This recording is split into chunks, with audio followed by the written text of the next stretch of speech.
Hello, photojournalism students. I'm making you a tutorial right now to remind those of you who already know how to do this and to teach some of you who've never done this how to create a contact sheet in Lightroom Classic. Why am I doing this? Because I'm also about to send you an announcement to let you know that along with each of your projects, I want you to send me contact sheets of every single picture you took for those projects. I realized that I really need to see how you shot it. I need to see everything you shot to really be able to give you good feedback and to help you with the editing.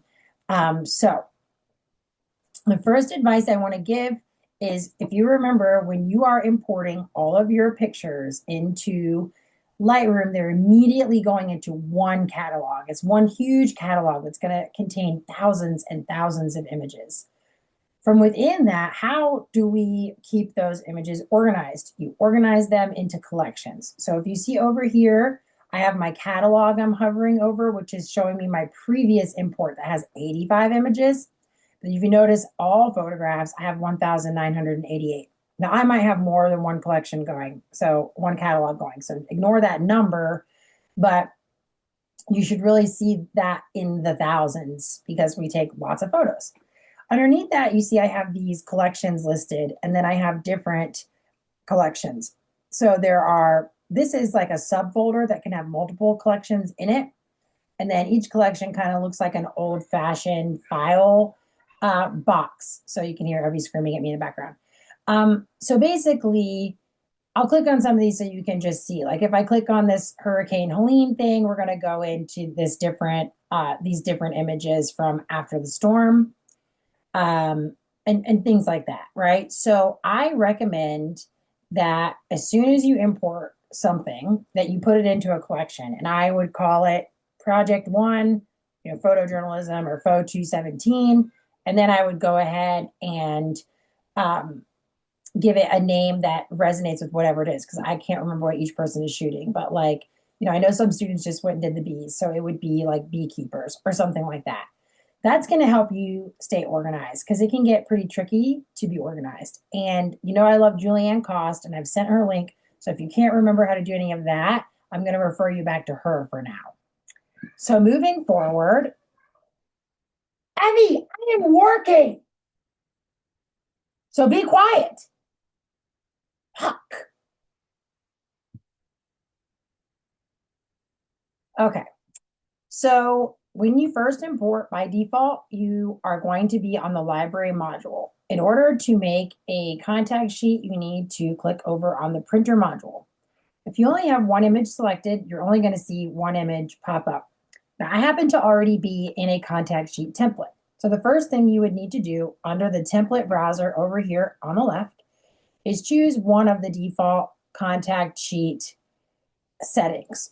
4x5 is going to have 4 columns and 5 rows, and that it allows for a larger thumbnail. 5x8 is 5 across, 8 down, and they get slightly smaller. So I'm just going to go ahead and recommend that we do the 4x5. How do we get every image on there? It's really simple. You just select one image in this thumbnail film strip down here, and then choose select all. Command or Control A will select all, and now it's going to load them all in.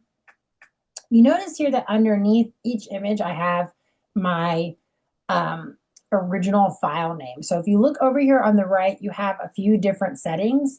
And as you scroll down, there's some different things you can check or not. You can put a watermark, which is going to put your name all over everything so someone can't steal your images. And right here where it says photo info and file name, you can select or deselect that, and it will remove or add the file names. I really need you to leave the file names. So make sure you have the photo info selected so that I'm able to reference an image by its file name in case I say something like, hey, I noticed you chose image 8333, but I really think 334 is stronger, and this is why.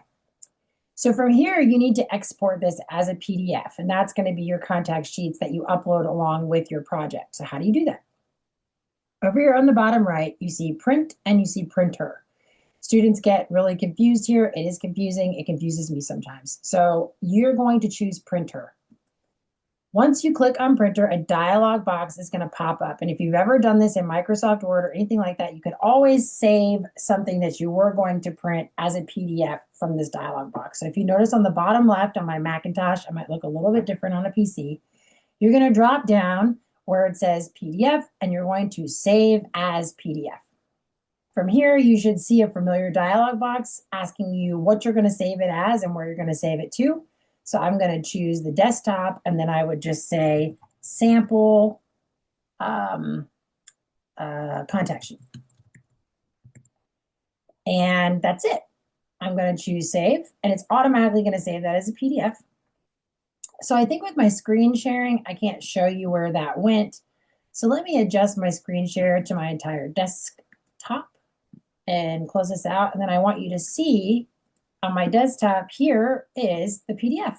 So if I hit the space bar on my computer to do a quick preview, I can see I have 1, 2, 3, 4, 5 pages of thumbnails that are nice and big, so I'm able to see them. I can see mistakes as the one I'm hovering over, as well as more successful images. It helps me see how you shoot, how many images in a row of one thing you shoot.